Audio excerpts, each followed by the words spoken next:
एक गांव था। उस गांव में दो कुत्ते रहते थे। दोनों आपस में गहरे मित्र थे। साथ साथ रहते थे, साथ में सोते थे। उनमें से एक कुत्ता काला था तो उसका नाम कालू था। दूसरा कुत्ता लाल था तो उसका नाम लालू था। एक दिन दोनों कुत्तों ने तीर्थ यात्रा करने की सोची, किंतु वो रास्ते नहीं जानते थे। दोनों ने निश्चय किया कि यात्रा आरंभ तो करे, रास्ता तो अपने आप निकल आएगा। एक दिन वह दोनों एक साथ तीर्थ यात्रा पर चल दिए। चलते चलते रात हो गई। वह दोनों एक पेड़ के नीचे सो गए। थके होने के कारण उन्हें नींद आ गई। सुबह होने पर फिर अपनी यात्रा पर चल पड़े। एक गांव के पास पहुंचने पर उन्हें भूख लग गई। वहां उन्हें कुछ चूहे दिखाई दिए। लालू की पूंछ खड़ी हो गई। वह कालू से बोला, क्यों गड़क जी, आप फरमाओ तो मैं इन 2-4 चूहों की चटनी बना डालूं। कालू ने गर्दन हिलाकर कहा, नहीं भाई लालू जी, हम तीर्थ यात्रा पर निकले हैं और तीर्थ यात्रा में किसी की हत्या करना पाप होता है।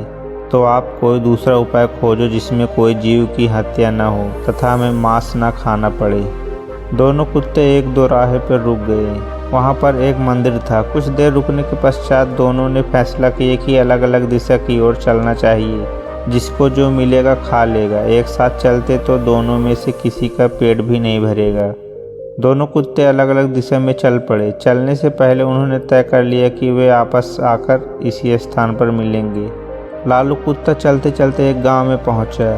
गांव में एक ब्राह्मण रहता था। वह पूजा पाठ करके भोजन करने ही जा रहा था। उसकी पत्नी ने उसके लिए थाल सजाकर रखा था। ब्राह्मण ने भोजन को भोग लगाया ही था कि लालू कुत्ते ने झट से उसकी थाली में मुंह डाल दिया तथा एक पूड़ी उठाकर भाग गया। ब्राह्मण ने हरे राम कहा तथा हाथ धोकर उठ गया। उसने अपनी पत्नी से कहा, बेचारे यह गड़क जी भी भूखे हैं, सो आप यह थाली इन्हें ही खिला दीजिए। ब्राह्मण की पत्नी गुस्से से बोली, आप यह क्या कह रहे हैं? इस गड़क जी को यह थाली आप ही खिलाइए। इसमें कितने पकवान हैं, खीर पूड़ी, 2 तरह की सब्जी, अचार, दही। ब्राह्मण दया भाव से बोला, तुम ठीक कहती हो, पर यह भी भूखे होंगे। आप तो यह थाली इन्हें ही दे दो। सोच लो कि इनके ही भाग्य में लिखी थी। इसके पश्चात ब्राह्मण ने लालू कुत्ते को खूब पेट भर कर भोजन करवाया। लालू ने उसे खूब दुआएं दी। उधर कालू कुत्ता एक किसान के यहाँ पहुँचा। किसान अपने खेत में काम कर रहा था। उसकी पत्नी थाल रख कर गई थी।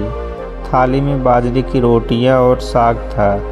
खेत का काम पूरा करके वह थाली खोलकर खाने को तैयार हुआ ही था कि कालू ने तुरंत ही उसके भोजन में मुंह डाला तथा थोड़ी सी रोटी का टुकड़ा लेकर भाग गया। किसान एकदम गुस्से से भर उठा। उसकी आंखें अंगारों के समान लाल हो गई। उसने अपनी लाठी उठाई। गाली देते हुए उसने लाठी से इतनी जोर से वार किया कि कुत्ते की कमर टूट गई। वह पीड़ा से चिल्लाने लगा। कमर टूट जाने के कारण वह भाग ही नहीं सका। इसी बीच उसकी कमर में 2-4 लाठियां और पड़ गई। कुत्ता अधमरा हो गया। लालू 2 राह पर खा पीकर मस्त पड़ा था। वह आंखें फाड़ फाड़ कर अपने साथी की प्रतीक्षा कर रहा था। उसका साथी उसे कहीं भी नजर नहीं आ रहा था। लाचार तथा उदास होकर वह 2 राह पर बैठ गया। थोड़ी देर बाद उसे कालू नजर आया। वह लपक कर उसकी ओर दौड़ा। उसकी टूटी हुई कमर देखकर वह बहुत दुखी हुआ। पूछने लगा, भाई तुम्हारे साथ ऐसी बात किसने की? कौन पापी है जिसने रोटी के पीछे तुम्हारी कमर ही तोड़ दी? कालू की आंखें भर आई। उसने पीड़ा से कहरते हुए सारी कथा सुनाई। कथा सुनकर वह क्रोध तथा दुख में डूबकर बोला, मैं उससे अपना बदला जरूर लूँगा। उस किसान को बताऊँगा कि खुद की कमर किस प्रकार टूटती है।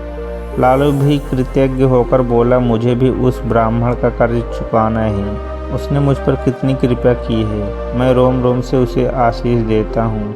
इस प्रकार बातचीत करते हुए दोनों कुत्तों ने अंत में यह निश्चय किया कि उन्हें प्राण त्याग देना चाहिए तथा प्राण त्यागने के पश्चात उनके घरों में जन्म लेना चाहिए। इत्तेफाक से न तो किसान के कोई पुत्र था और न ही ब्राह्मण के। दोनों कुत्तों ने मंदिर के आगे जाकर अपने प्राण त्याग दिए। एक ही पल में दोनों मृत्यु को प्राप्त हो गए। कालू ने किसान के घर जन्म लिया। किसान बहुत प्रसन्न हो, किंतु उसकी खुशी अगले ही पल विलुप्त हो गई। घर में इस पुत्र के पैदा होते ही उसका बैल मर गया। पत्नी अस्वस्थ रहने लगी। पहले जन्मदिन पर किसान के हरे भरे खेत को जानवर चट कर गए। उधर ब्राह्मण के घर भी बेटा पैदा हुआ। पुत्र के उत्पन्न होते ही राज दरबार में ब्राह्मण की पदवी ऊंची हो गई। ब्राह्मण ने राजा को एक युद्ध में जीत की बात बताई। राजा युद्ध जीत गया। इससे प्रसन्न होकर राजा ने ब्राह्मण को राज पंडित नियुक्त कर दिया। उसे एक महल तथा अपार धन भेंट किया। जैसे जैसे ब्राह्मण का बेटा बड़ा होता गया वैसे वैसे वह भी बाप के समान तेजस्वी निकलता गया। उसने छोटी उम्र में सारे शास्त्रों का अध्ययन कर लिया। वह बड़े बड़े पंडितों को शास्त्र में हरा देता था। इससे ब्राह्मण की कृति में 4 चांद लग गए। किसान का बेटा बदकारी निकला। वह बात बात पर अपने बाप को डांटता था, उसे गालियाँ बकता था। वह जुआ खेलकर बचे खुचे धन को उड़ाने लगा। किसान बहुत ही दुखी हुआ। अंत में उसने सोचा कि इसको सुधारने का कोई उपाय करना चाहिए। इस तरह विचार करते हुए वह एक बुद्धिमान व्यक्ति के पास पहुंचा।